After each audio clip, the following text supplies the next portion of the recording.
Buenas tardes. Continuamos con nuestras actividades. A continuación vamos a escuchar a los doctores Alexander de Pomposo, Erwin Weber. El doctor Pomposo es profesor emérito de Multiversidad Mundo Real.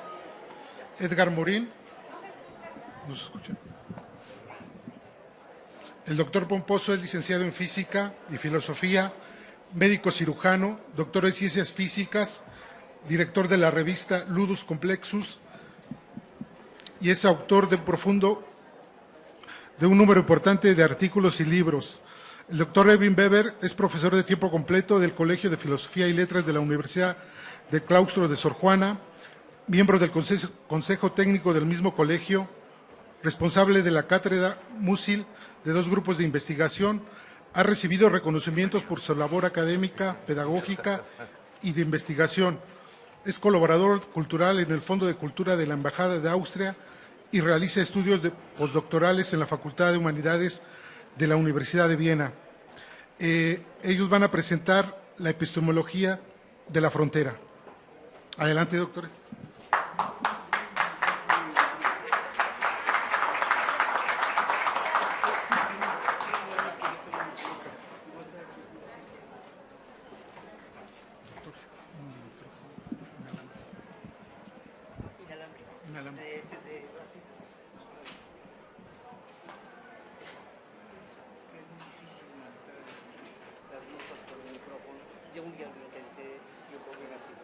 Sí, claro, ojear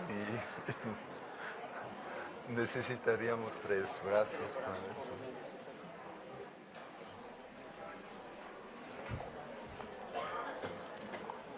Al equipo técnico, por favor, le solicitamos 2 micrófonos inalámbricos.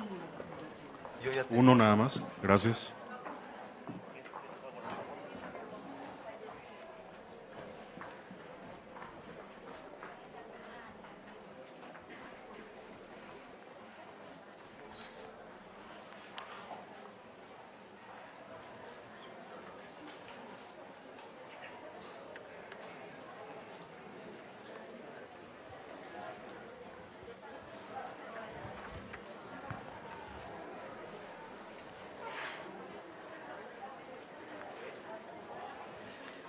¿Sí se escucha?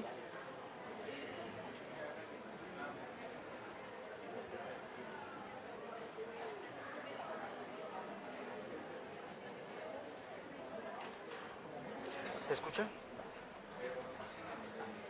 No se escucha, ¿verdad? ¿Pueden subir el volumen? ¿Se escucha? Pues estoy probando, ¿se oye? Ahora sí, gracias. Muy bien, entonces, este curioso título de la epistemología de las fronteras, porque es en plural, las fronteras, no existe la frontera, sería muy poco moriniano hablar de la frontera como si hubiera una única frontera. Se ha venido aquí expresando todo el tiempo la palabra frontera y la cuestión, que no se oye, a ver. Es que es muy difícil cortar ideas así. A ver.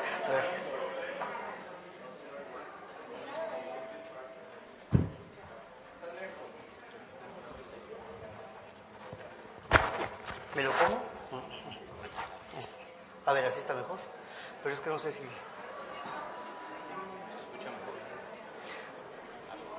Lo que ocurre es que hay mucho ruido afuera también. Entonces...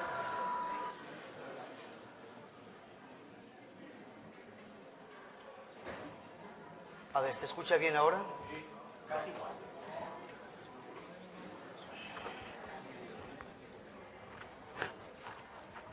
Qué difícil es pensar así.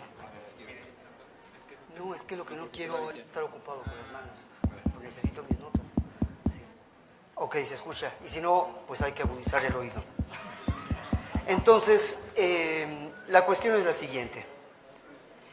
Se ha venido hablando de fronteras. Y esto se presta a un pequeño equívoco. El equívoco a saber de creer que se comprende algo, cuando en el fondo solo se está acostumbrado a ello. Por eso siempre es deseable la experiencia docente, porque cuando se trata de comunicar un conocimiento, de transmitir, de compartir una información, es cuando uno se da cuenta de qué tanto entiende y qué tanto está simplemente acostumbrado a ello.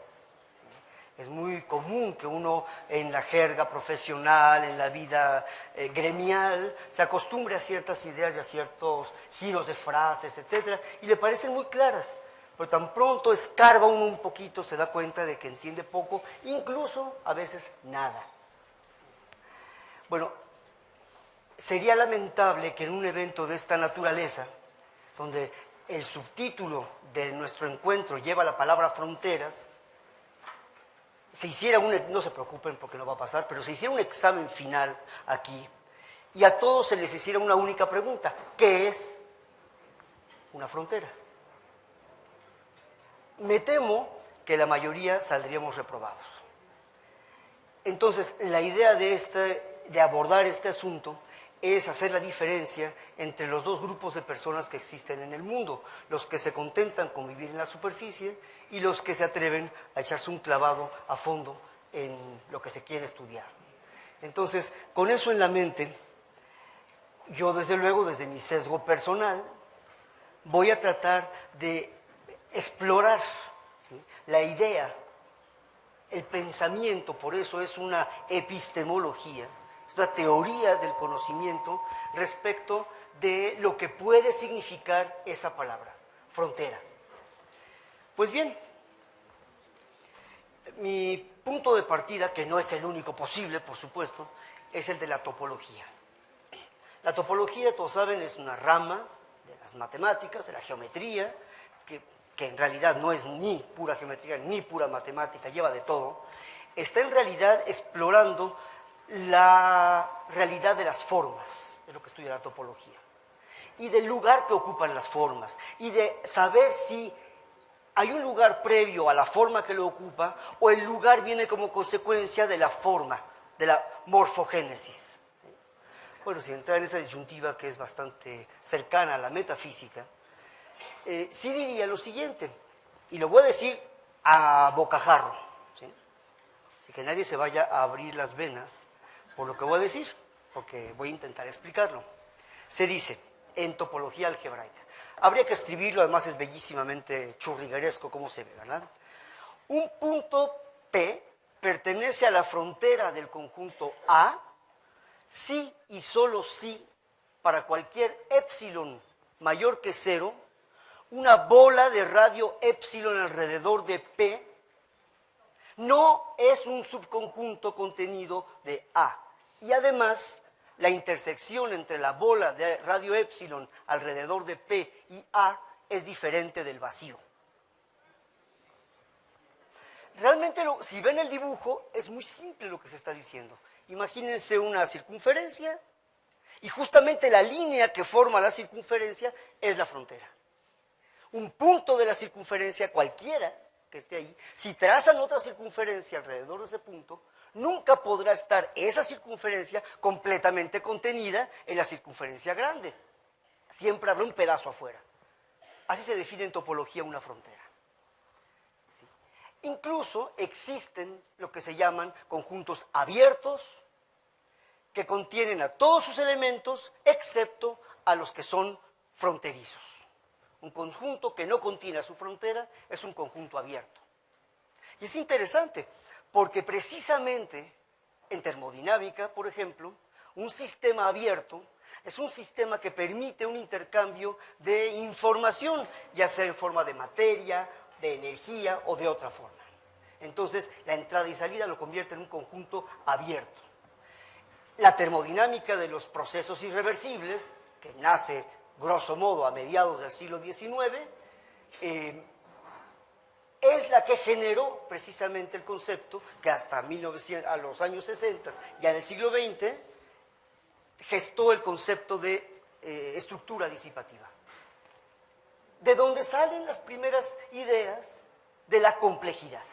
Estoy hablando del espermatozoide fecundando al óvulo, es el inicio. Después Morin fue a Bruselas, estuvo año y pico con Prigogine, viendo cómo trabajaba la física y la química esto, y lo exportó después al mundo de las ciencias sociales. Así que cuidado con pensar que, no, todo nació en las ciencias sociales. No, nació en la físico-química. Ahora, la gran pregunta, que sigue siendo válida al día de hoy, y el año pasado, en una muy sabrosa charla con Morin en París, hablábamos de eso. A saber qué tan válida es la exportación o importación, depende de dónde se pare uno, de estos conceptos. Según el profesor Morin, la mayoría son exportables o importables. Pero hay que tener mucho cuidado con un detalle. No es lo mismo hablar de las moléculas de un gas que chocan unas con otras y hacen que el gas evolucione de tal o cual manera, a hablar de hormigas o de sociedades humanas, particularmente las sociedades humanas, en donde los individuos están provistos de una voluntad. Las moléculas no están provistas de una voluntad, hasta donde tenemos entendido, ¿verdad? O sea, no sé, por ejemplo, la molécula de glucosa no llega, se para frente a la célula y dice, a ver, ¿está por ahí la insulina, sí o no? ¿Puedo entrar? ¿Se me perdieron las llaves? ¿Dónde dejé? No puede, no es así. ¿Sí? Los electrones no van por la vida pensando que van a violar las ecuaciones de Maxwell para saber si las van a mandar al Moroya de Juárez o no, porque ya violaron la ley del electromagnetismo. Al hablar de leyes de la naturaleza, al hablar de todas estas abstracciones, estamos proyectando inevitablemente, y esto no es un defecto, la estructura de nuestro pensamiento. Y es válido para nosotros. ¿Sí? Está bien, porque así nos entendemos entre nosotros. Entonces, este concepto de topología algebraica de frontera, así tal cual, no me va a servir para lo que sigue, pero es un buen punto de partida, porque me hace hacer una pregunta que, por cierto, en filosofía se planteó maravillosamente Michel Foucault varias veces. Se la planteó, por ejemplo, en su tratado sobre la historia de la locura. Pero también se lo planteó en Le Mot et les choses, ¿sí? Las palabras y las cosas, esa obra maestra, que a mí me parece una de las columnas, esté uno de acuerdo, no, eso es otro asunto, pero es una obra magistral de la filosofía del siglo XX. Y en esa obra plantea Foucault lo siguiente: si yo tengo dos áreas del conocimiento que colindan, pensémoslo así geométricamente, que hay una línea fronteriza, divisoria entre ellas, muy bien, yo puedo decir, de la línea para acá es tal, de la línea para allá es cuál. Y pregunta Foucault, ¿y a quién le pertenece la línea? Yo pensé que al trazar una línea divisoria obtendría dos grupos, pero en realidad no tengo dos, tengo tres. Las divisiones no son pares, son impares, porque la frontera tiene una razón propia de ser. Y esto es un bellísimo ejemplo de la complejidad, cómo se burla de las leyes de la lógica formal, que precisamente pretenden fácilmente decir A es igual a B, B es igual a C, por lo tanto A es igual a C. Pues eso no es válido en este contexto, tan simple como suena. Digo, si quieren una cuestión más sociopolítica, dado el tenor de las dos charlas que nos preceden, bueno, pongamos la frontera entre México y Estados Unidos. Habría que decirle al señor Trump, si usted hace el muro que pretende, y además pretende que lo pague México, bueno, vamos a darle un margen de razón. Muy bien, pero el muro es nuestro. Y va a ver que no hay muro. Y va a ver que no se construye el muro. Ojalá, lástima que los políticos mexicanos no saben topología. En fin, ¿a quién pertenece la frontera? Ese es el gran problema. Porque esta idea de a quién pertenece la frontera tiene una traducción posible, de cara a lo que ya es estrictamente la complejidad. Las interacciones entre las partes de un sistema, esas son las fronteras. Un ejemplo que me gusta mucho compartir con mis alumnos es la idea de un fósil. No estoy hablando de un estudiante de la UNAM que lleva 20 años estudiando la carrera, no. Yo me refiero a esos fósiles auténticos, los que se encuentra uno, que son maravillosos, ¿no? Piensen ustedes, por ejemplo, el fósil de un trilobite. Muy bien. ¿Qué es realmente eso que está ahí? ¿Es el trilobite? No, hace ya millones de años que el trilobite desapareció. Oiga, pero y la quitina y todo lo que constituía su caparazón, en fin, todo lo que, la carnita, lo que quieran, las patitas, ya no queda nada del trilobite. Entonces, ¿qué es eso que está ahí? Es la impronta del trilobite. Podríamos decir, es la estructura. La memoria es estructura. o si prefieren, la estructura es memoria. La realidad presente ya no es. Decíamos, nuestra percepción siempre es pasado. Y la interacción entre aquel ser vivo, trilobite, y el fango en el que cayó, terminó formando el fósil. El fósil es la frontera entre el fango y el trilobite. Eso es una frontera, y eso es complejo, porque implica millones y millones de interacciones conforme se fue petrificando ese fango y fue degradándose la materia viva de ese trilobite hasta que quedó el fósil. Entonces lo que tenemos con un fósil es un maravilloso ejemplo de una memoria, yo diría incluso, de una filosofía trilobítica, porque en el fondo, decía Bernard de España, espléndida y maravillosa es la filosofía, porque es un molde en busca de forma lleno de oscuras claridades. Fíjense ustedes, lo que define un molde que es sino la forma. Y sin embargo, como molde la filosofía debe permanecer en permanente búsqueda de forma. Y lo que llena ese molde son obscuras claridades. Siempre, nos guste o no, hipótesis transitorias, válidas solo durante un tiempo corto. Aunque me moleste un poco decirlo, tengo que reconocer que los gringos tienen un gran concepto, que desgraciadamente el francés, el inglés no lo tienen, ignoro si el alemán lo tenga, es probable que sí, pero los gringos distinguen muy claramente entre las palabras frontier y border.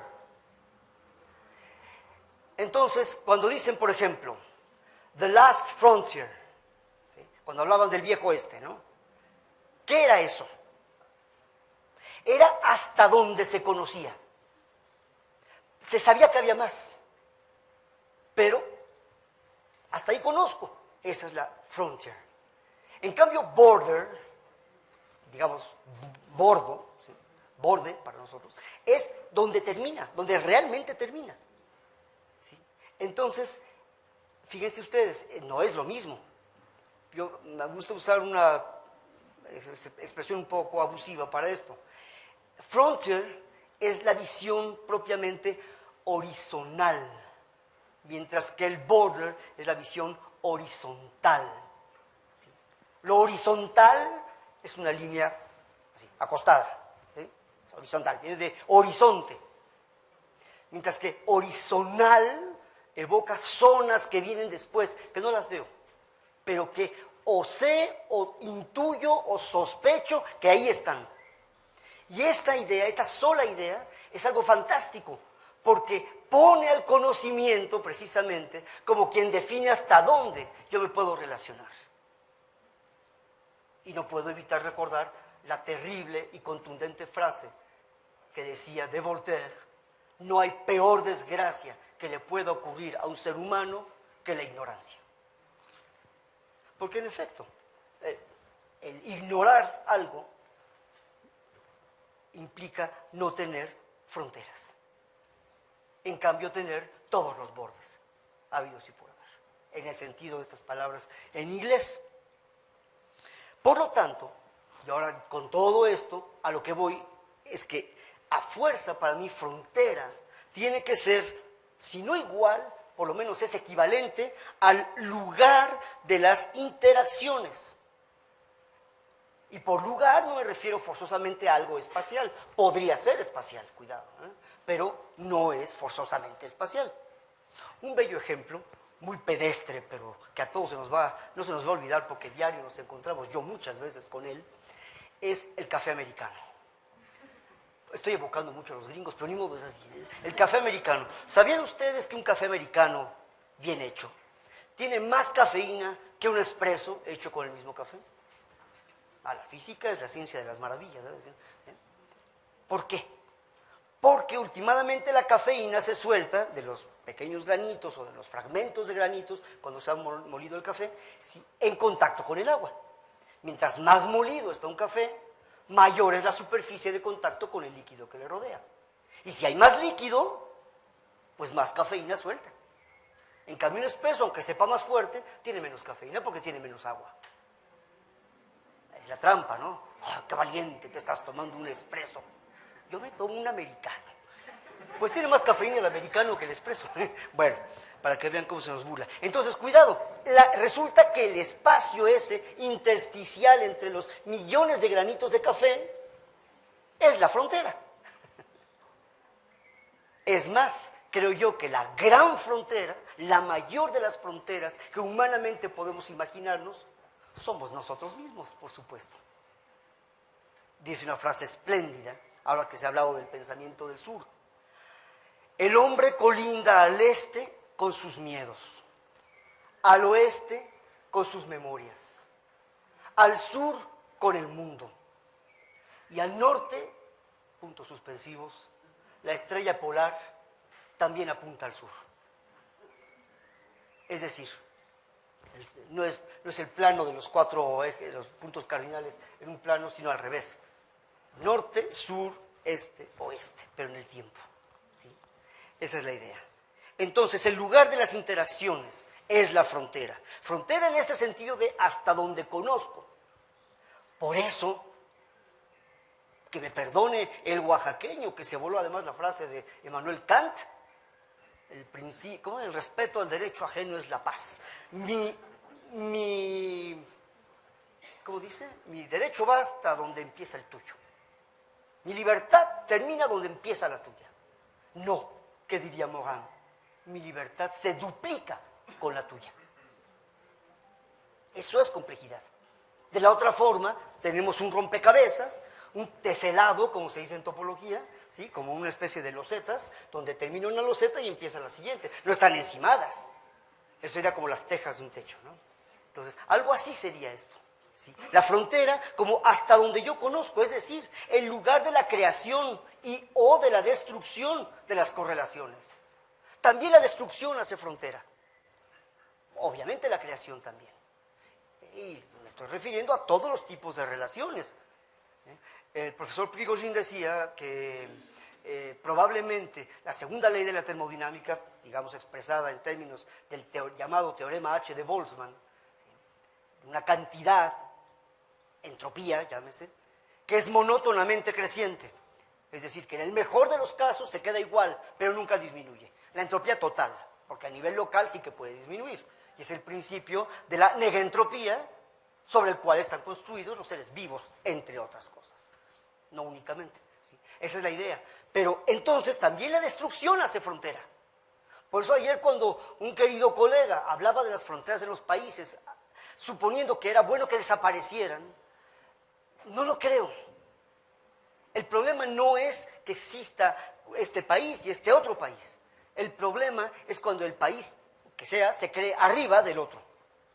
Cuando los del norte siempre son más ricos, mejores, más inteligentes, más guapos que los del sur. ¿Por qué? El profesor Marmolejo nos ha mostrado como un mapa un poco modificado a lo que estamos acostumbrados y ya nos perdimos.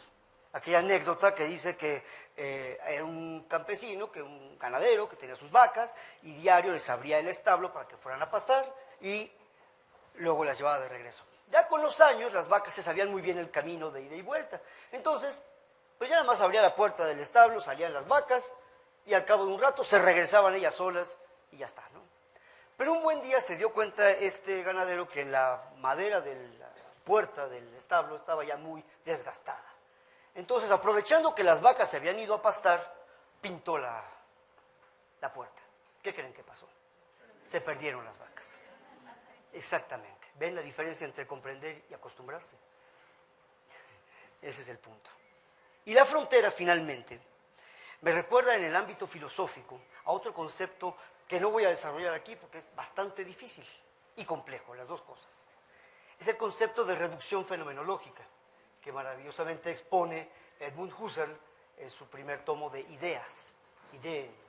¿Sí? En esta obra, no hay que olvidar que Husserl, sus primeros pasos en materia de estudios, los hizo en las matemáticas, y tuvo como maestro a un gran matemático, a Weierstrass, un gran matemático.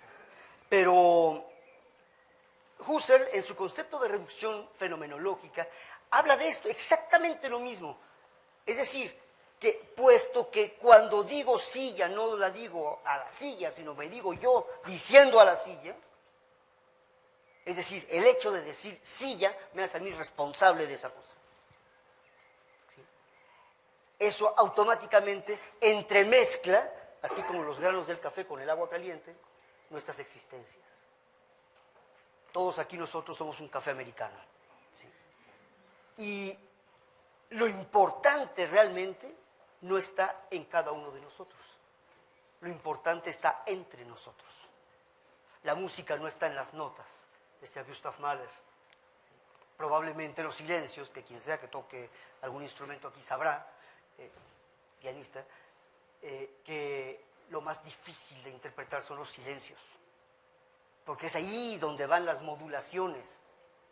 Si uno escucha las fugas de Bach, siempre lo sorprenden a uno, siempre. ¿Por qué? Porque esto sorpresivo e inesperado procede justamente del ordenamiento entre los silencios y crean una experiencia nueva que ya no está en el pentagrama, que necesitó del pentagrama, pero me lanzó mucho más allá del pentagrama.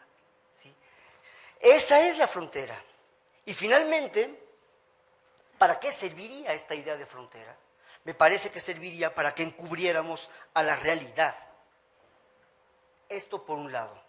Pero que por otro lado, nosotros reconociéramos que fácilmente podemos espacializar, marcar líneas. No, ya te pinté mi raya, hasta lo decimos, ¿no? Ya pinté una raya.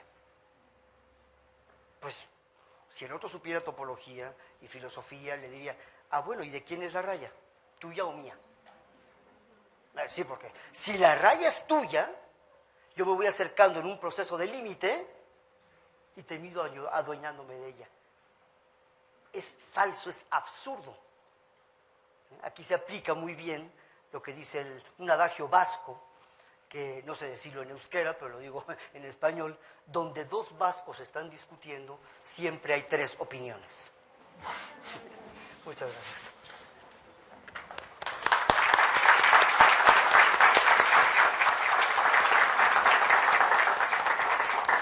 Muchas gracias, doctor Pomposo. Siempre es un placer escucharlo. Ahora le damos la palabra al doctor Erwin. Muchas gracias. ¿Se escucha? Fortísimo, con fuoco. Es que hago yoga, entonces trato de ser tranquilo, pero me voy a esforzar a hablar fuerte también. Primero, muchas gracias por la invitación. Es un honor para mí compartir la mesa con el doctor Pomposo, y el doctor Pomposo me conozco, no uso la palabra honor muchas veces, entonces realmente es un placer para mí. Voy a hablar. Alex me contó en la pausa, porque yo le pregunté de qué va a hablar y me dijo que va a ser una sorpresa. Creo que mi tema también es un poco una sorpresa para él, porque voy a hablar un poco de Martin Heidegger. Y un poco, pero voy a hablar también de otros temas. Es que lo que voy a presentar es una pequeña parte de mi proyecto postdoctoral, que si los dioses lo permitan, voy a presentar todavía en ese año en la Universidad de Viena. El título de ese texto es La frontera como sinapsis, y voy a relacionar tres conceptos filosóficos con una relación literaria. Entonces lo que voy a hacer es relacionar una relación con relaciones de conceptos. Ahorita lo explicamos más, qué significa eso. Primero, voy a hablar obviamente de otros asuntos que Alex, pero creo que se van a encontrar cosas afines. Para mí la frontera siempre fluctuante entre filosofía y literatura no es una delimitación de campo, sino asigna significados. Entonces, yo no puedo interpretar un texto literario sin algo de afuera. Entonces, para mí, cuando yo tengo dos textos literarios, que es el texto de La nostalgia de la muerte de Villarrutia y de Los apuntes de Marthe Lauritz-Brigge de Rilke, para mí esa relación aún no tiene sentido sin una referencia a conceptos filosóficos. Entonces, mutuamente los campos de literatura y los campos de filosofía se asignan significados. No hay significado sin esas fronteras. Entonces, siempre me fascina una idea de Saussure que tiene Saussure de cómo se forma un signo. Es que Saussure dice que el signo se forma, antes de la formación del signo hay una esfera no idéntica de significantes que son como ruidos, no hay identidad. Y antes de la formación de ideas, de significados, hay una confusión de ideas, como mi perrito, no tiene claro los conceptos. Pero el signo con su identidad surge cuando entran en contacto esas dos esferas no idénticas. No rozan, forman una frontera y ahí se forma tanto el signo como unidad como mutuamente se forman identidades en el nivel de significado y significantes. Eso es algo espantoso. ¿No? Pensándolo bien. Pensándolo bien es como algo muy... Para nosotros que estamos acostumbrados a pensar en identidades es algo espantoso, porque significa una disolución casi de la idea de la identidad, no en última consecuencia. Curiosamente encontré también una formulación una fórmula de la literatura comparada, que es para la literatura comparada de donde yo vengo. La literatura es un sistema relacional complejo de textos, que se sostiene a sí mismo ese sistema mediante una gran cantidad de relaciones y conexiones. Eso es literatura para la literatura comparada.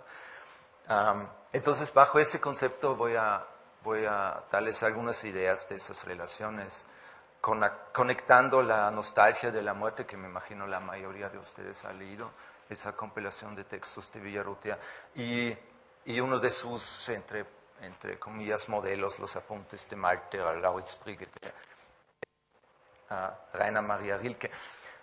Las cosas van a preguntar, mi mamá mi mamá no se rió de mi carrera, más bien eran mis amigos, ¿no? Literatura comparada, ¿qué estás comparando ahí? Es como, ¿no? Es como, no comparamos al azar en literatura comparada, no es como que me levanto en la mañana y pienso, voy a comparar ahora eso con eso, sino las comparaciones son empíricamente comprobadas. Eso significa que Villarrutia leyó a Rilke, no hay más empírica de mi comparación.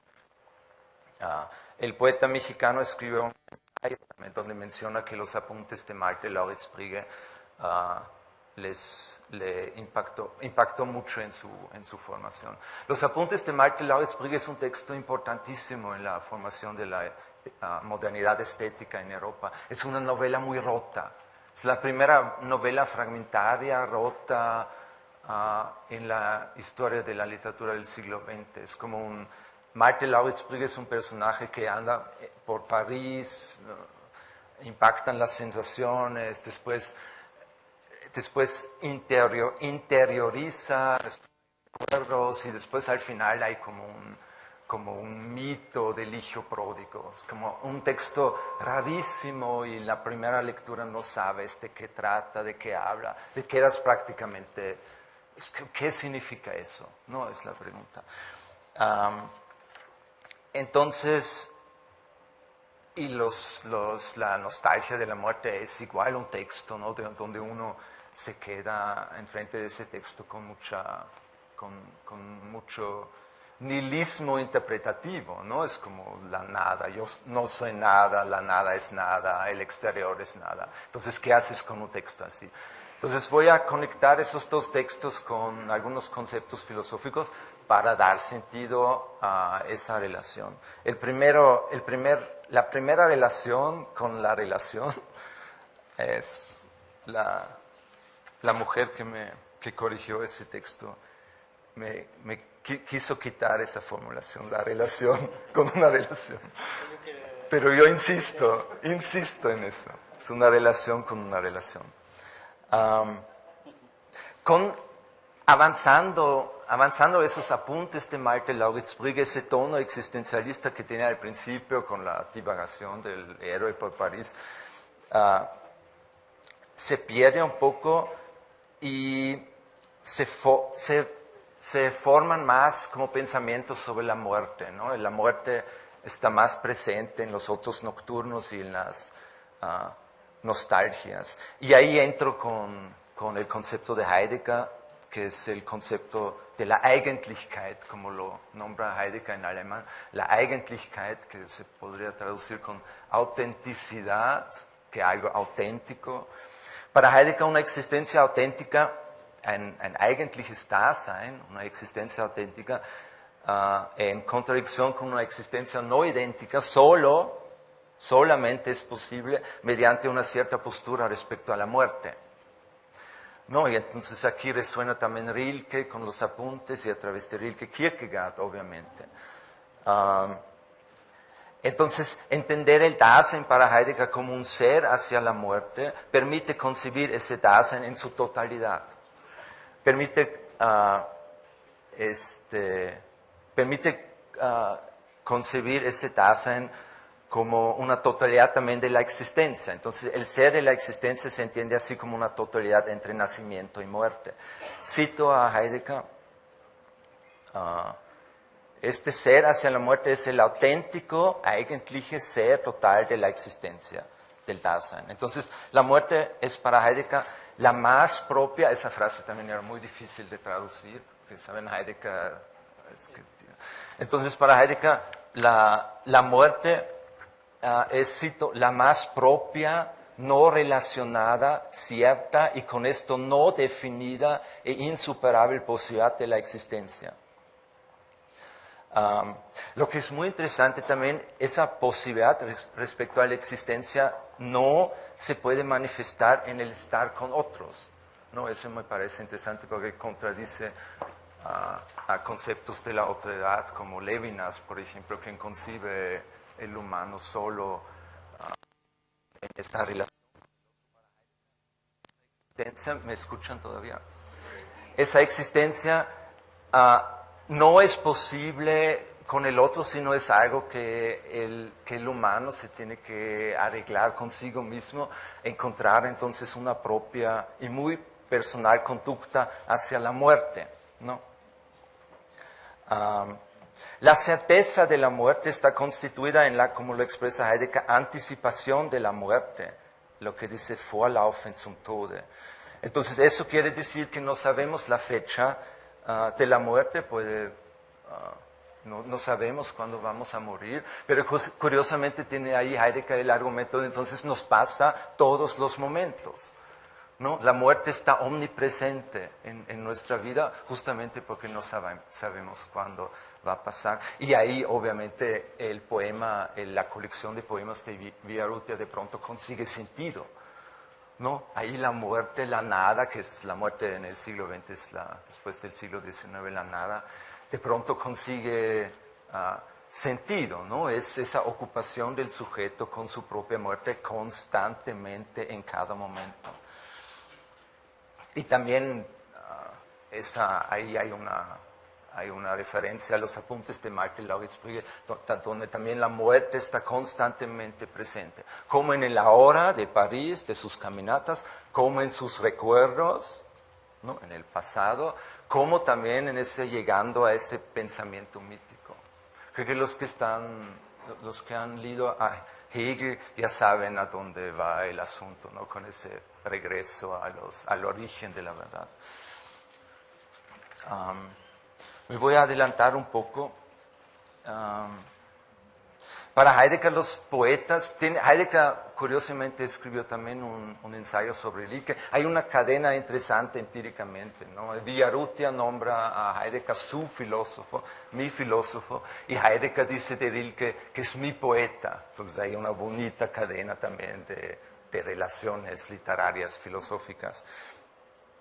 Para Heidegger, los poetas son los únicos que tienen la capacidad de lograr entrar en el abismo de lo abierto. Para Heidegger vivimos en tiempos de noche, porque han desaparecido los valores, ha desaparecido el concepto de Dios, de los dioses. Entonces vivimos en tiempos de noche, la noche importante para Villarrutia, ¿no? Obviamente. Y los poetas son los únicos que pueden como como alcanzar a un posible fundamento, ¿no? En ese abismo. Pero ese fundamento es prácticamente un no fundamento, ¿no? El poeta es el único capaz de describir el origen de la verdad donde se eliminan esas relaciones entre sujeto y objeto, donde se elimina esa cosificación mediante la metafísica, como lo nombra Heidegger. Entonces el poeta para Heidegger es esa instancia que sabe nombrar el origen de la verdad. Rilke tiene un concepto interesante que remite a ese fundamento, no fundamento del abismo, que es el Weltinnenraum, que es el espacio interior del mundo, donde no hay sujeto-objeto, no hay exterior-interior, es un interior mundial.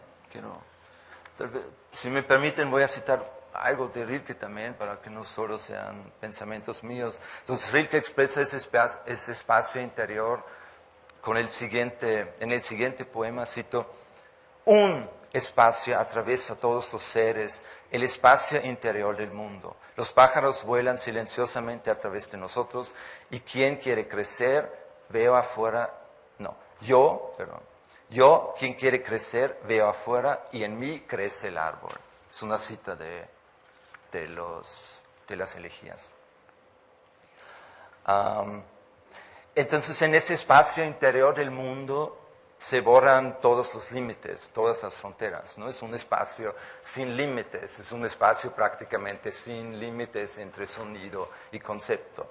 Se borra lo idéntico que está creado por el pensamiento logocéntrico metafísico occidental, según Heidegger. En la nostalgia de la muerte no hay espacio. No hay fronteras de espacio. Son poemas sin espacio, son poemas sin tiempo. También en Rilke se pierde esa temporalidad, ¿no? Luego, es un texto, es una novela que no sigue una narración lineal. Entonces ahí se puede conectar esa concepción de lo abierto de Rilke y Heidegger a Villarrutia. Se podría interpretar los dos textos, los apuntes y la nostalgia, Rilke y Villarrutia, también obviamente como una dialéctica entre la relación de la nada y la constitución del yo, ¿no? Es un oxímoron, el oxímoron es la figura por excelencia, ¿no? de ese ser no idéntico. Entonces, en Villarrutia tenemos muchos oxímoros, hasta empieza con una cita, un oxímoron. La frase pienso que no soy nada es un oxímoron, ¿no? Y ahí también se ve esa dialéctica entre pienso, me constituyo, Descartes, pienso, y no soy nada, la eliminación. Pienso que no soy nada. Entonces el sujeto es una relación entre lo ilimitado y lo limitado, ¿no? Siempre. Ahí entra Kierkegaard en el juego. Porque Kierkegaard menciona algo parecido, que el humano es una relación entre lo ilimitado y lo limitado, y es una relación entre la posibilidad y la necesidad, pero, y ahí se vuelve también espantoso, Heidegger dice, mi correctora lo corrigiría, Kierkegaard dice que el humano no es esa relación, sino el humano es esa relación que se relaciona consigo mismo. ¿No? Es como no somos la relación, sino somos la reflexión sobre la relación. Esa relación sería, no sé, tal vez algo animálico más, pero no somos eso, no somos esa relación, sino somos el ser que reflexiona sobre esa relación de la nada y lo definido. Eso me parece interesante y obviamente está muy presente tanto al final de los apuntes de Michael Lauritz-Brügge como también al final de la colección de poemas de la nostalgia de la muerte, ¿no? Donde por fin el sujeto llega, al principio de los dos textos el sujeto está como perdido en lo existencial, ¿no? Está perdido en esas sensaciones, ya casi termino, en esas sensaciones, pero más y más se constituye como sujeto mediante mediante la reflexión de esa relación entre la nada y lo existente, lo idéntico. Es obvio que para Kierkegaard el sujeto no es una sustancia, es obvio que para Kierkegaard el sujeto es una acción, no es la acción de esa reflexión. Y ahí en esa reflexión sobre esa relación se constituye el sujeto. Lo tengo aquí más profundo, pero no quiero aburrir más con esos conceptos. Creo que queda claro esa idea de la relación que se relaciona consigo mismo. Tal vez podríamos discutir un poco más después. La búsqueda del origen de la verdad va hacia atrás, ¿no? Va en contraflujo del tiempo, obviamente. Entonces ahí esos dos textos no son novelas modernas, clásicas, con una narración lineal, sino el gran mito original donde se borran las fronteras entre sujeto-objeto está en los tiempos remotos del pasado. Y eso se ve muy claro en los textos. Conecté también traté de ir más hacia atrás en la búsqueda de la verdad, de esa relación entre esos dos textos literarios. Con eso voy a terminar. Y obviamente un posible origen es Hegel, es el concepto de Hegel, de la Aufhebung. Aufhebung se traduce como sublimación, sí. Suspensión, es más sublimación, ¿no? Y en esos dos textos, tanto en la nostalgia como en los apuntes de Malte Lauritz-Brigge, existe esa superación, sublimación, esa Aufhebung, ¿no? Es que tal vez puedo rápido leer eso y después termino. Que primero, al principio, vemos la verdad principal, primero son las sensaciones, ¿no? Pero las sensaciones, ese ahora, como dice Hegel, ya no existe, ahora, ya no existe. Entonces esa primera verdad se hebt sich auf, se sublima. Entonces, pero el pasado tampoco es, ¿no? Como dice Hegel, entonces también se sublima y regresa prácticamente a la primera verdad, ¿no? Que es el ahora. Y ahí dice Hegel al respecto, pero este primero en sí mismo reflexionado no es justamente lo mismo lo que era primero, algo inmediato, sino es más bien algo en sí reflexionado. Creo que se entiende ahora un poco más esa idea de Kierkegaard, que el yo es una reflexión de una relación y no es la relación. Y con eso podríamos en la búsqueda de un origen regresar más atrás en el tiempo, pero nuestro tiempo es limitado, entonces muchas gracias por su paciencia.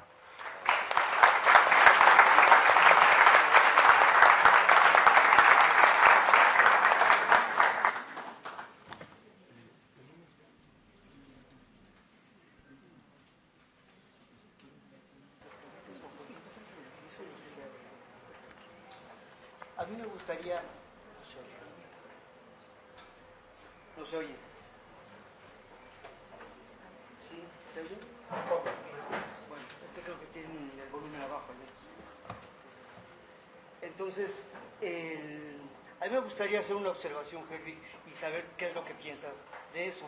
Según capto yo en el... No puedo moverme a pulsar en un tiempo. Según esto que entiendo, dices tú que... Ya. Para las ruedas. Se dice entonces que...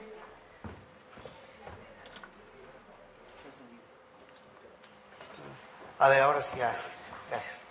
Entonces, dices tú de Heidegger como su pensamiento que permite entender o esclarecer la relación entre los dos textos que propones, ¿no? ¿Sería entonces Heidegger la frontera entre esos dos textos? Podría ser, bueno, Heidegger de hecho es la frontera temporalmente en esos dos textos, ¿no? Podría ser, o sea, es una, si entendemos frontera no como una limitación de campo, sino como sinapsis, como una conexión. Ahí Heidegger sería la frontera entre Villarrutia y Rilke, porque Villarrutia se refiere a Heidegger y Heidegger se refiere a Rilke, y entre Rilke y Villarrutia está Heidegger y conecta prácticamente esos dos campos literarios, si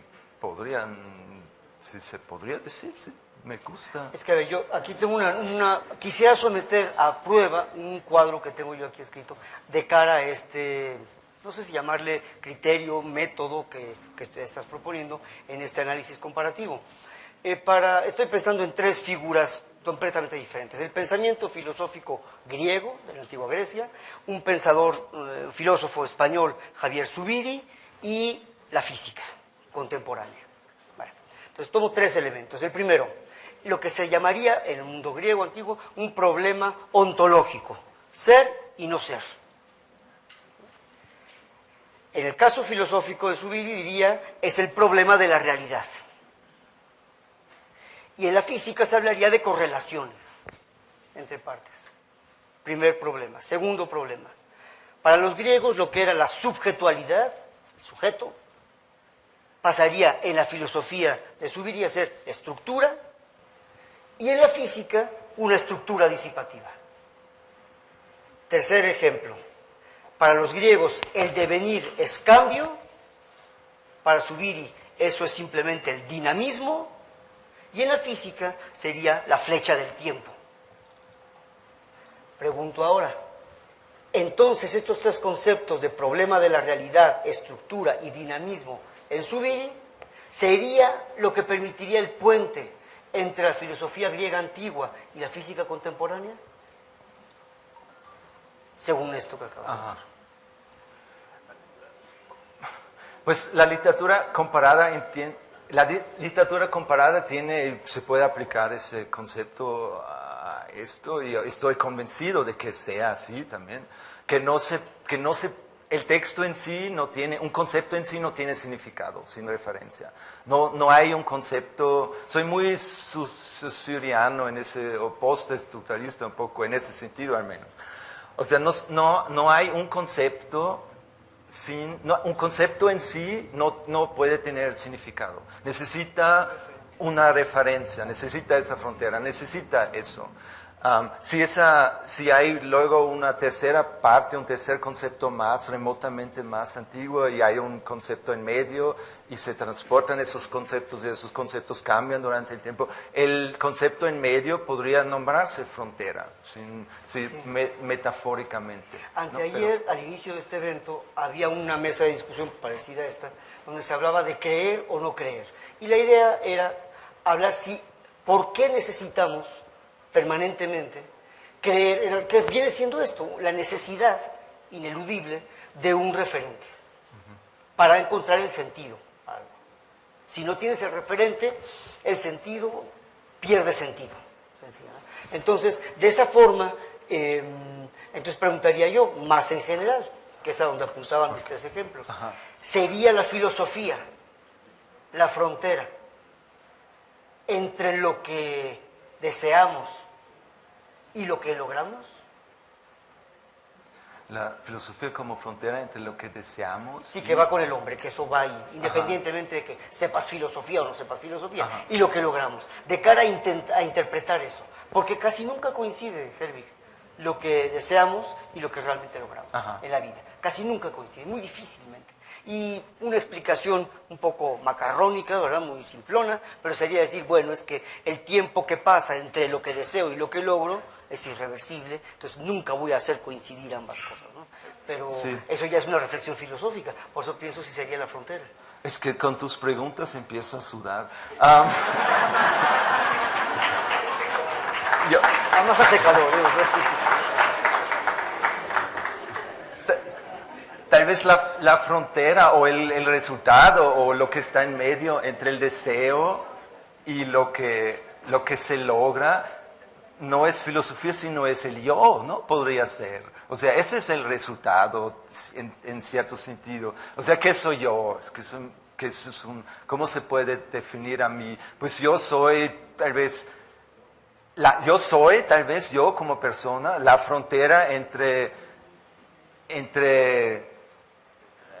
mis deseos y entre lo que quiero lograr, ¿no? O soy la frontera para hablar en términos freudianos, yo soy la frontera entre lo que yo quiero hacer y lo que tengo que hacer, ¿no? Entonces, es como en cierto sentido, entre esos elementos que están ahí jugando la frontera, o lo que es en medio, lo que tal vez la frontera también es un resultado, es un yo, ¿no? El yo también es la frontera entre lo que está bien para mí y lo que está mal para mí. Ahí estoy en medio, ¿no? Yo soy el resultado de ese lo que yo pienso que está mucho más, híjole, tal vez no hay. Es que yo pienso que hay dos yoes, digamos, en cierto sentido. Está el yo, bueno, lo dice muy claramente Guattari y Deleuze en el Antiedipo, ¿sí? Donde habla del capitalismo y la esquizofrenia. Hay dos yoes, en cierto sentido. El yo, que sueña, que aparentemente, o por lo menos en apariencia, está fuera del tiempo. Y estar fuera del tiempo da curso libre a todo lo absurdo. Y en la lógica de lo absurdo, deja de ser absurdo.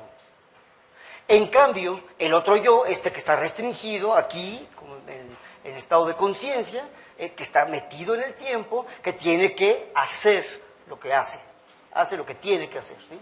A diferencia del sueño, que hace lo que quiere hacer, hay un algo libre.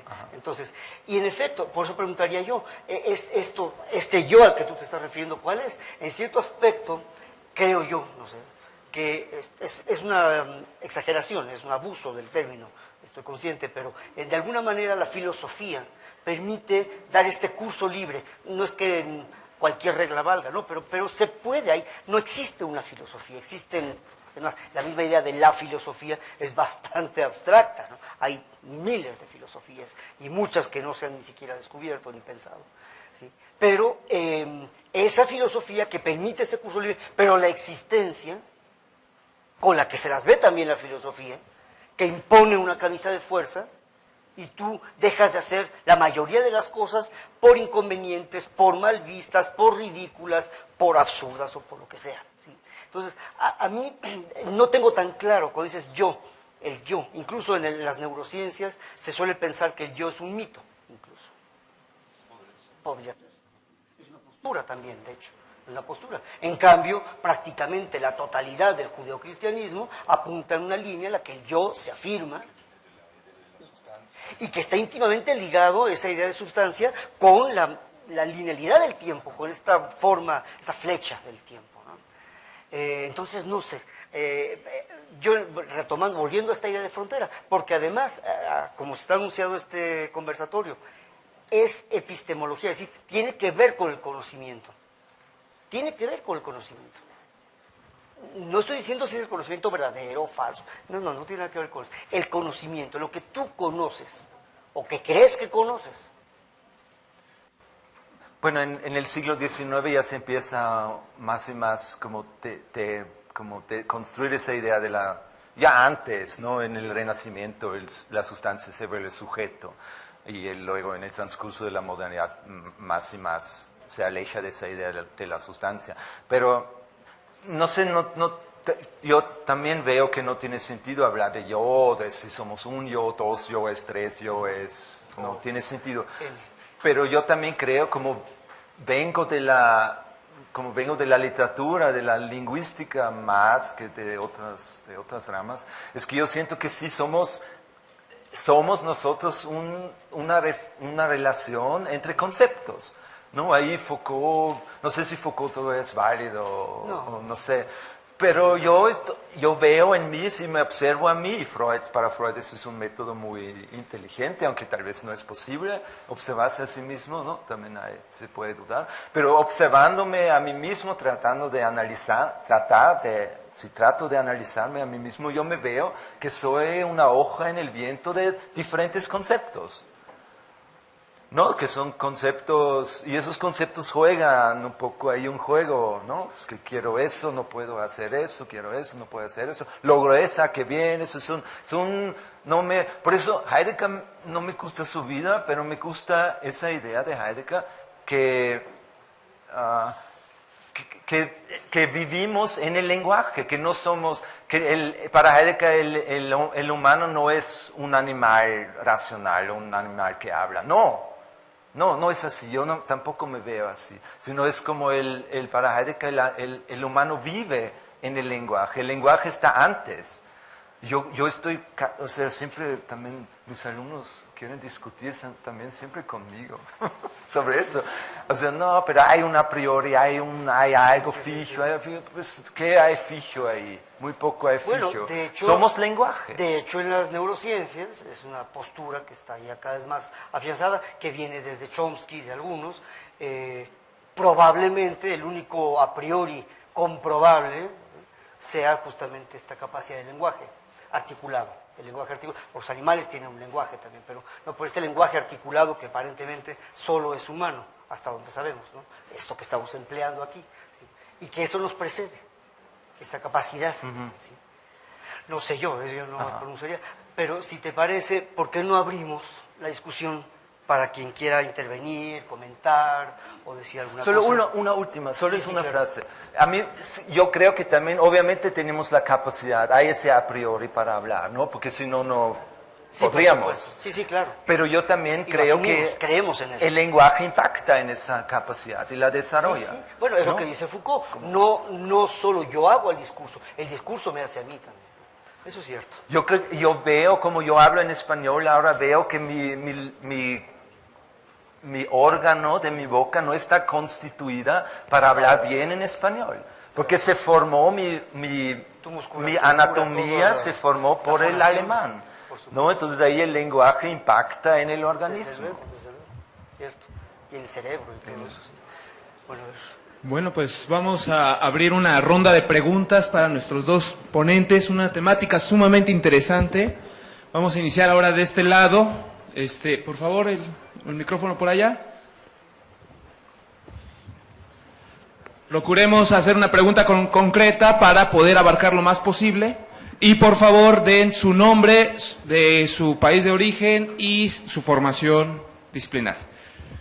María Gilardi, socióloga de la UNAM, mexicana.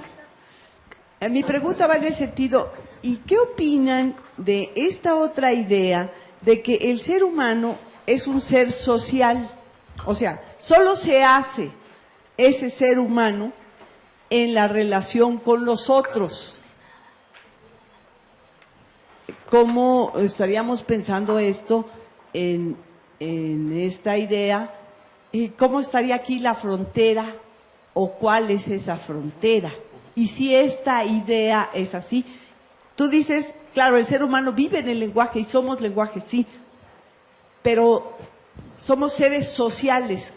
Esto que somos hoy humanos es el resultado, ese ser es el resultado de la relación entre humanos. Gracias. A mí me gustaría hacer un comentario nada más al respecto. Hay estudios muy profundos de etología y demás, donde se estudia precisamente el comportamiento de otras especies, y se sabe que cuando, con los millones de años, nuestros ojos dejaron de ser como los de los camaleones, así uno para un lado y otro para otro, y se fueron hacia el frente, lo cual nos permitió un tipo de conocimiento, perdón por el pleonasmo, pronóstico, y nos dio una fuerza frente a otras especies para ver lo que podía venir antes de que llegara, pero al mismo tiempo nos produjo una enorme debilidad, es decir, un enorme punto ciego detrás. ¿Sí? Yo ya estoy aquí a punto de tener un ojito, pero todavía no sale. Pero el hecho es que tenemos... Entonces, ¿cómo resolvieron esta debilidad algunos grupos de primates? Como lo hacen hasta la fecha. Se juntan en grupo, porque saben que uno solo tiene esa debilidad, se forman como en un círculo, como en un núcleo, y así entre todos ven para todos lados. Ninguno solo puede ver para todos lados, pero ya todos juntos pueden ver para todos lados y encontrar y avisar de que viene un depredador o que viene algún problema, ¿no? Este comentario lo hago porque también tendemos a pensar que el comportamiento social es exclusivamente de los humanos, y eso no es cierto. Prácticamente la totalidad de las termitas, por ejemplo, los insectos, logran hacer termiteros de 10, 12 metros de altitud, allá en África, que tienen incluso un entramado complejísimo a su interior, y es más, aunque suene ridículo, tienen aire acondicionado adentro. Sí, porque hacen unas redes de túneles que juegan con el fenómeno de Pitot, justamente, de juegos de presiones del aire, y afuera puede estar a 40 grados y adentro están a 25, 26 grados. Entonces, ¿sí me entiende? Es decir, no creo que lo social nos defina como estirpe. Pero bueno, dicho ese paréntesis, me gustaría el doctor Weber que dice. ¿Tú crees que lo social no nos define? Sí, yo creo que lo contrario. Ajá. Yo creo que lo social nos define completamente, de hecho. O sea, yo creo que incluso lo social nos da nuestra identidad, ¿no? O sea, los eremitas que se excluyen de la sociedad pierden su identidad, o ese es el anhelo, ¿no? De perder su identidad social y regresar a ese abierto, como lo nombraría Heidegger. Yo creo que una prueba es el psicoanálisis, ¿no? Yo siento que gente que creo que todos necesitaríamos psicoanálisis, es muy sano. Yo no creo en el psicoanálisis, por eso dije lo que dije. En ese contacto social con un psicoanalista recuperas tu identidad, ¿no? Por el contacto social. No sé, depende, métete al metro Pino Suárez a las 6 de la tarde y a ver qué queda de tu identidad. Bueno, pero ahí sí, pero ahí tratas de, o sea, ahí hay exactamente. Lo que se destruye justamente cuando quitas el aspecto social es tu ser social, eso es cierto, pero eso es hasta cierto punto tautológico. Yo no puedo subir para abajo. ¿Sí me entiendes? Entonces, en ese sentido sí, pero es que es fundamental lo social, pero eso define al hombre. Eso es lo que yo no me atrevo. Que es fundamental, sí, eso lo digo, claro que sí, pero que eso es lo que define al hombre, bueno.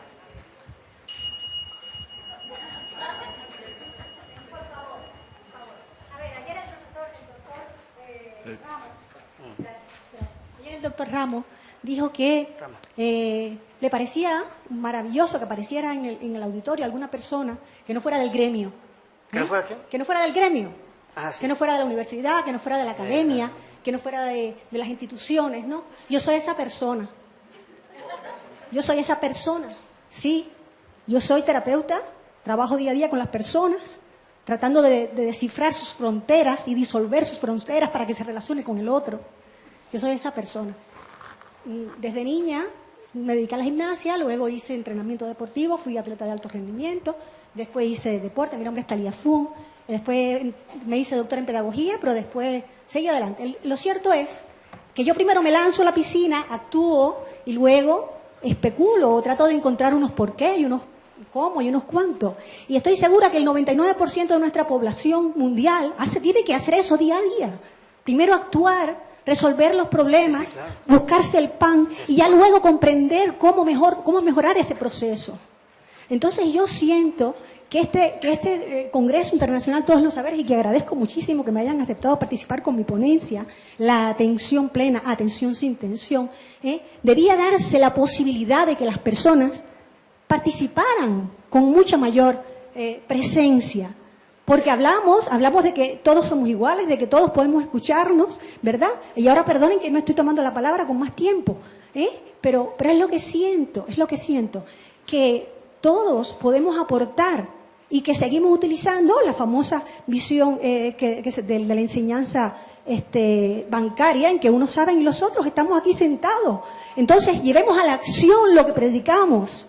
Predicamos que todos, la palabra es de todos, que todos tenemos algo que ofrecer y que solo en la comunicación y en la colaboración puede surgir y actuarse con mayor verdad y con mayor certeza y con mayor igualdad y simetría y sinergia. Entonces, ahora mismo, la verdad que el trabajo de ustedes es maravilloso, ¿no? Pero, por ejemplo, lo de la presencia de Dios o no Dios, la mayoría de las personas en el mundo de hoy, si bien ya no creen en un Dios específico, cada vez hay una religiosidad secular mucho más intensa, y que para ellos el valor de que si es Dios o no aquello, o la especulación o tal, la universidad tiene que aterrizar entre la gente. Y la universidad y supuestamente el pensamiento complejo debería sintetizar, dar síntesis. No especulación, que eso no le sirve a la gente, sino sintetizar. Y las religiones, y voy a decir ahora una idea realmente peregrina, las religiones en cada momento de la historia, es lo que yo siento, es lo que comprendo. Yo también medito, yo también hago yoga. Yo comprendo el ser, yo he estado en el ser, en ese ser infinito. Las religiones en su momento, cada una sintetizó el sentir y la necesidad de su tiempo. La ciencia es una religión más, es cuestión de fe. En su momento sintetizó Cogito ergo sum, pero pensar. Para los que están en la academia está muy bien, pero para la gente, ¿cómo necesita la gente una síntesis nueva? Y una síntesis nueva no puede ser tan especulativa, hay que hallar la síntesis.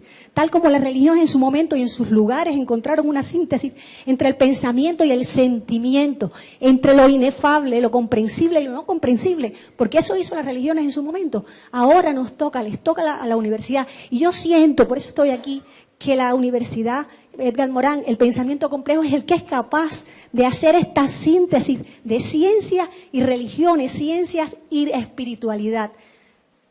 Sin embargo, no en la especulación, sino en la síntesis que llega a cualquier persona, que sea asequible a cualquier persona. Y para ello tenemos que escuchar a todas las personas. También a los especulativos. También a los especulativos, pero ellos se están escuchando todo el tiempo unos con otros. Y los demás, bueno, ya yo no hablo más, la verdad, pero... Bueno, siempre se ha invitado, todo el tiempo se ha invitado a que aborden a nuestros ponentes en un momento de espacio. No hemos estado peleados con el diálogo, el acuerdo, el desacuerdo, el punto de vista. Entonces se ha pedido que por favor viésemos a nuestros ponentes también fuera tras bambalinas, ¿no? Donde tenemos esos espacios. Eso no ha sido problema. Pasamos a una última pregunta porque ya nos comió el tiempo, ahora sí esto ya es bancario. Gracias, buenas tardes. Mercedes del Valle, mexicana, pedagoga, antes que todo humana. Una pregunta sobre, el asunto de somos la reflexión de la relación. Yo no comparto del todo esto. Y me gustaría saber qué reflexión puede haber al respecto de qué somos cuando se detiene esa reflexión. ¿No somos nada? Está ahí, de ahí viene la nostalgia de la muerte, ese a lo mejor anhelo de encontrar qué somos cuando se calla la reflexión. Nada más. Bueno, no sé. Bueno, el pensamiento... Estamos en el occidente, si queremos o no.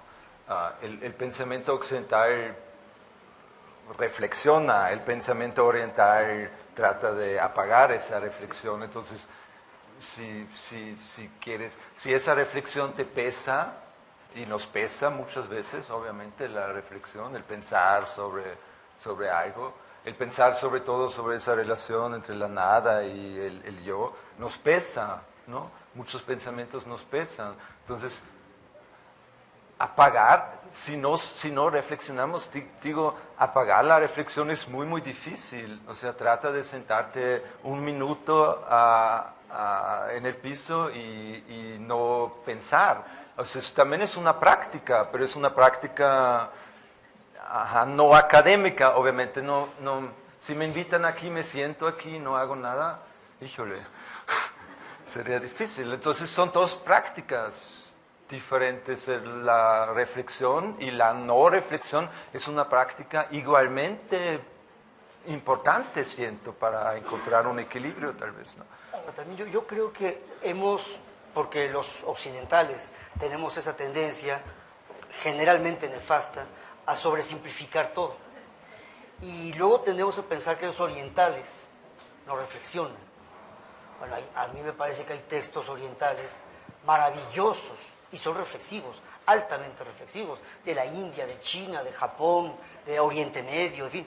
Y entonces yo creo que lo ideal, digamos, lo idóneo, no sé qué tan alcanzable sea, pero lo idóneo sería un equilibrio entre ambas partes. Creo que uno en detrimento del otro terminaría empobreciendo al ser humano, ¿no? Entonces, no sé, es lo que creo yo. Me gusta. Sí. Sí. Obviamente o sea, siempre reflexionar. Ambos tienen una riqueza extraordinaria. Sí, buscas también un espacio. Somos los que reflexionan y somos los que a veces tienen que apagar ese sistema, porque Además, si no... generalmente llegas a la conclusión de que tienes que apagar el sistema con el sistema abierto. O sea que a final de cuentas, sí, los dos se necesitan y se iluminan.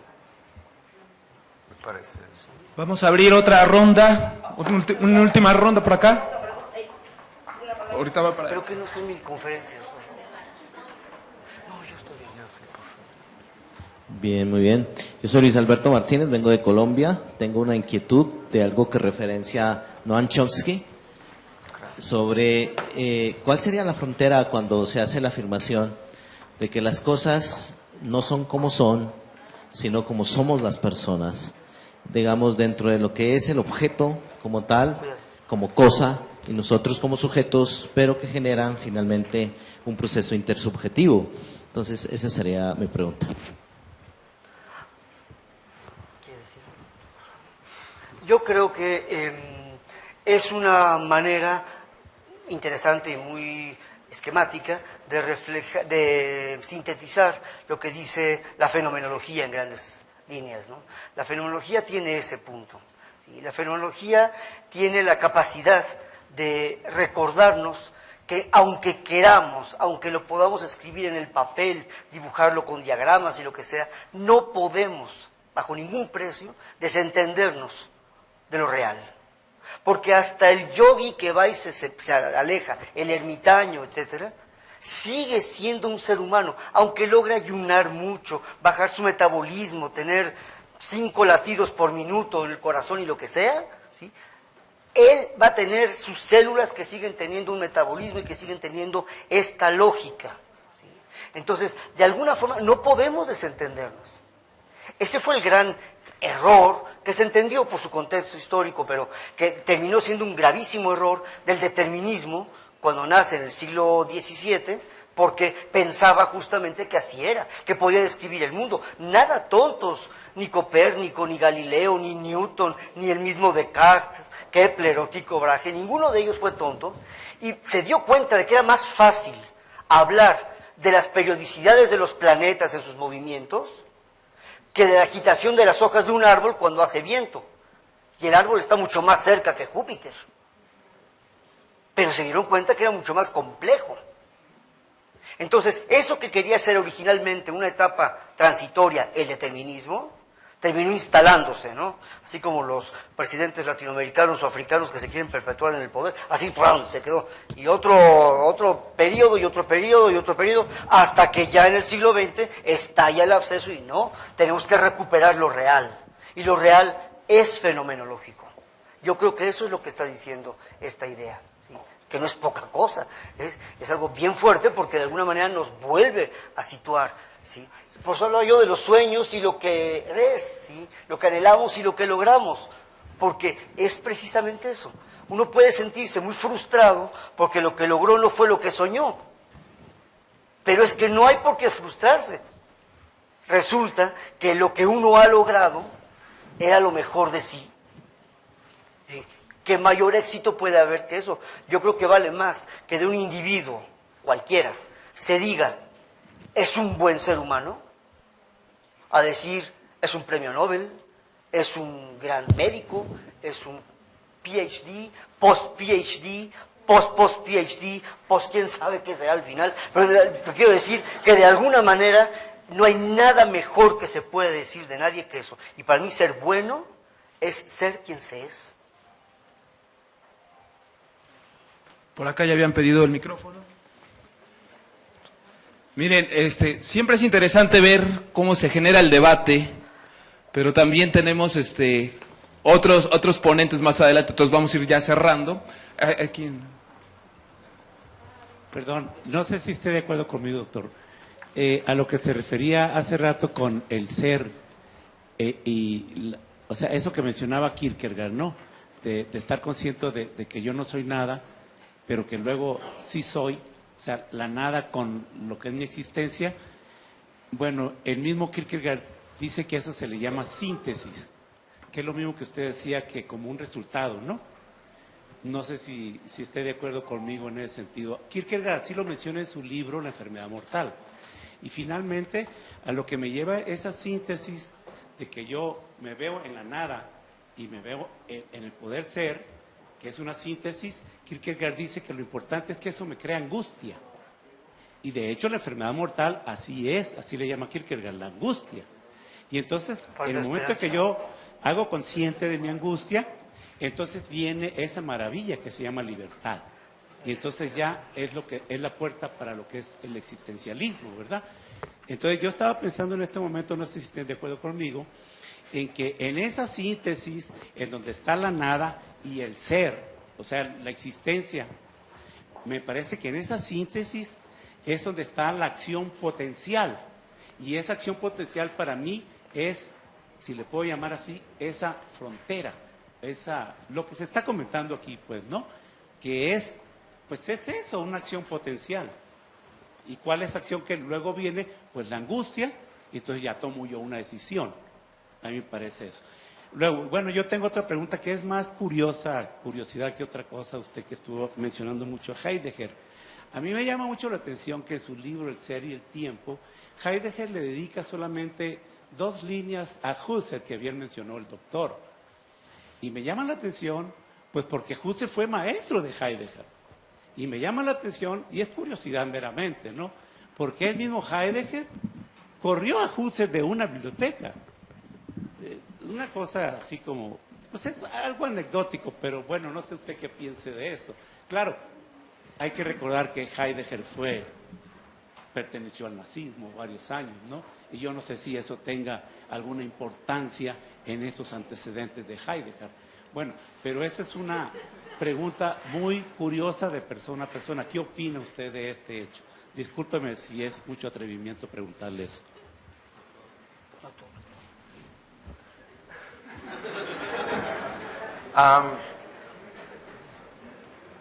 Síntesis.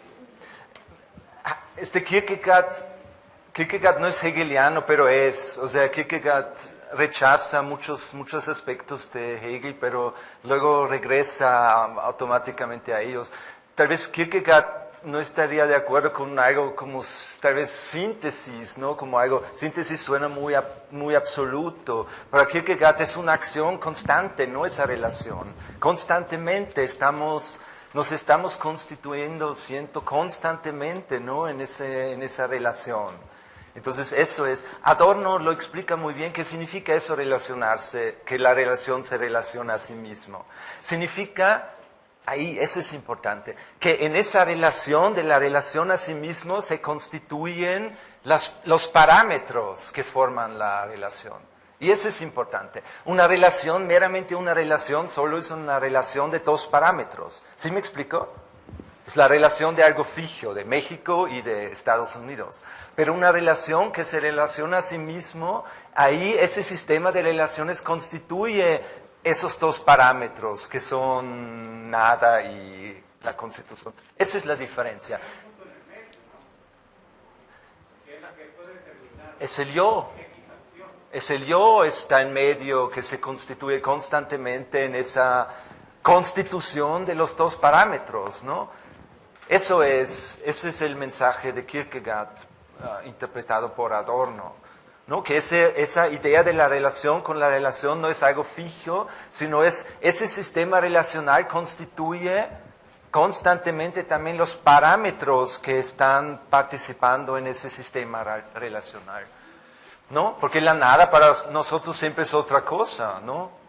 Y el yo también siempre es otra cosa, ¿no? La nada para mí a veces es el nada de sentido de mi vida, la nada de mi espacio, ¿no? Siempre otra cosa. Pero en ese sistema relacional, los parámetros también que participan se están constituyendo constantemente. La nada solo engendra nada. Perdón, vamos cerrando porque hay tiempo. Por acá, por favor, allá atrás, allá atrás que no ha participado. Sí. Soy Esteban Amaro, estudiante del doctorado de pensamiento complejo y psicoterapeuta. Unas palabras del mundo antiguo americano, en la tradición oral se ha dicho siempre, la verdad es lo que sucede. Luego, muchos siglos después, viene Sartre y nos dice, el hombre es lo que hace y de lo que hicieron con él. La frontera, a mi punto de vista, es de lo que hicieron con él, porque no lo puede romper. Cuando él rompe de lo que hicieron con él, él llega a ser el mismo. Me gustaría sus opiniones de ustedes.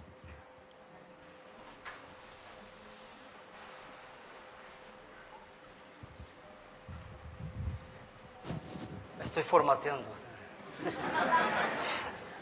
Yo creo que Sartre es justamente quien retoma, digamos, la estafeta de Kierkegaard, ¿sí? Y quien pone en el siglo XX en la palestra propiamente el existencialismo. Kierkegaard, en su momento biográfico, pues tuvo relativamente poco eco, ¿sí? Para el tamaño de pensador que fue. En cambio, en el siglo XX, a través de Sartre y algunos otros, se repiensa nuevamente a Kierkegaard, ¿no?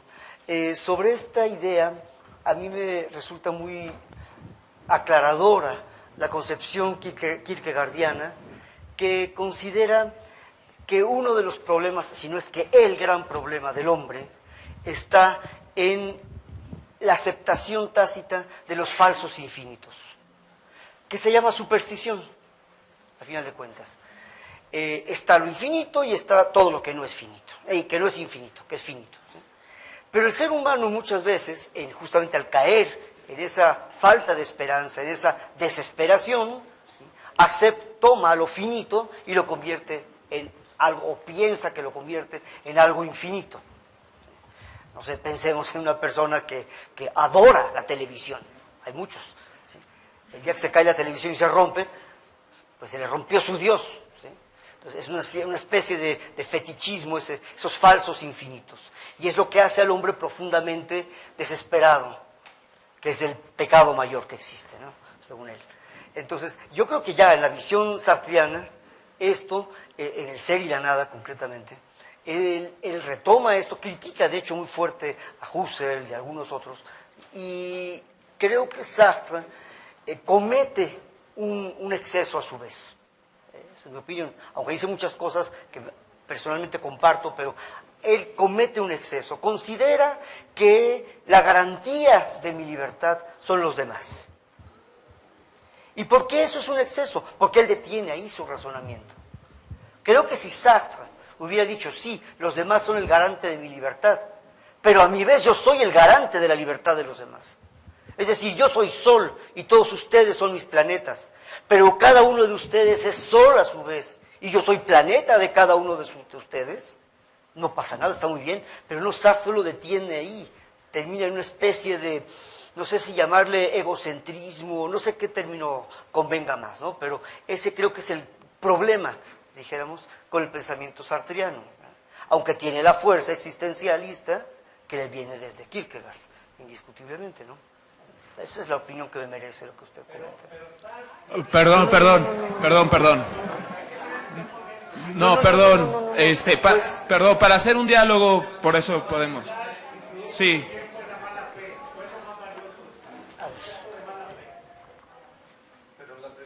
Si el hombre es también lo que hacen con él. Sí, eso. Sí, completamente. Sí, claro. Marx empieza con los pensadores de la sospecha, sí. O sea, esa es una filosofía fundamental de Marx. El hombre es lo que hacen con él, sí. De acuerdo, también. Vamos a dar una última pregunta por acá, por esta ala de y ya con esa cerramos. ¿Nadie? Bueno, ahora sí nos vamos para acá. Entonces, acá nos está pidiendo la palabra desde hace rato. Muchas gracias. Sobre todo por los que levantamos poco la mano y que un poco se ha ido el debate sobre algunos. Entonces, bueno, Primero quería agradecer la complejidad de este grupo, la riqueza de este grupo, los espacios de mesa, de café, que nos han enriquecido muchísimo. Y en ese sentido nada más preguntar, soy Jorge, mexicano, pedagogo, director de escuela, preguntar, ¿y en educación esta relación? ¿Hasta dónde está la frontera? ¿Hasta dónde está el límite? ¿Qué nos define? ¿En dónde un maestro interviene en el otro? Pero en donde un autoaprendizaje completo no se puede dar, porque ya sea leyendo, estoy en relación con el que leo, ya sea en un contexto, estoy en relación con lo que vivo. Es un proceso educativo, a nivel primero personal, después grupal, después comunitario, y hasta pensar en política y ciudadanía sin educación, la democracia es una falacia. ¿Hasta dónde se dé esta relación en un proceso de mejorar una comunidad desde la educación? ¿Desde dónde está esta relación? Gracias.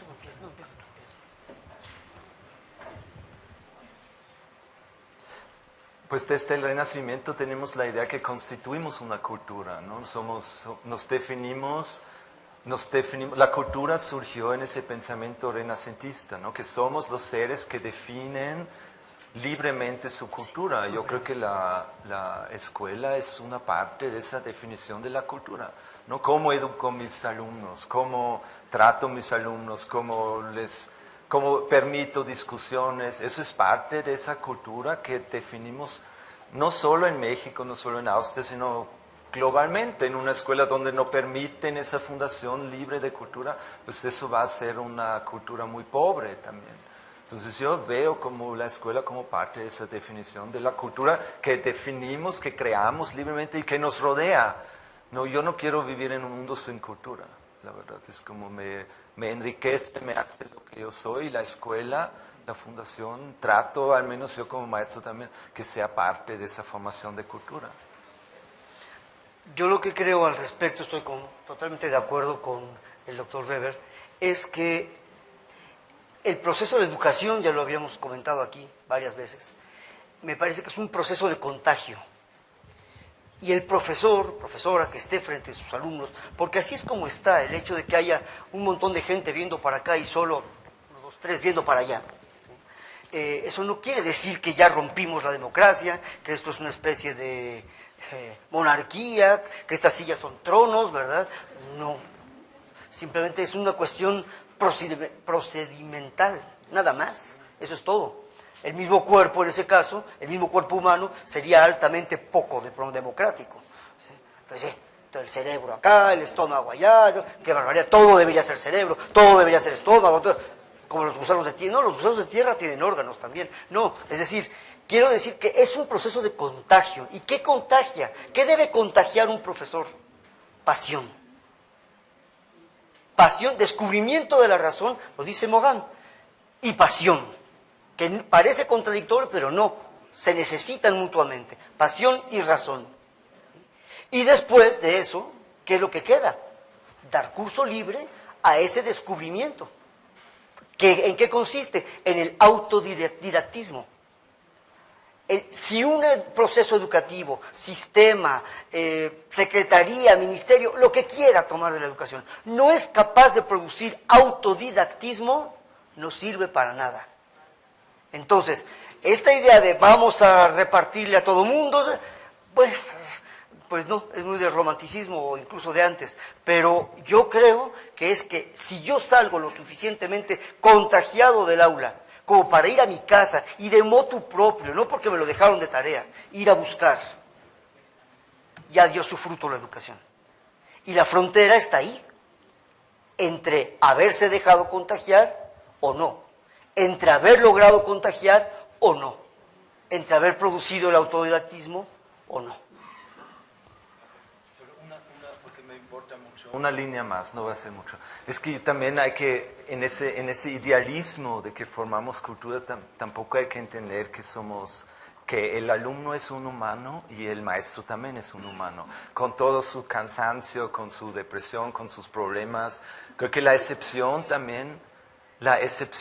de una regla también es importante para mantener el sistema. Entonces, entender el otro como también, el alumno como un humano que funciona igual que yo mismo, y no meterle un sistema muy rígido de donde no tienen ni dónde salir, ¿no? Muchísimas gracias, doctor Herwin, doctor Alexandre. La Unión de Universidades de América Latina y el Caribe y Multiversidad Mundo Real Edgar Morán otorga la presente constancia al doctor Herwin Weber. Muchas gracias.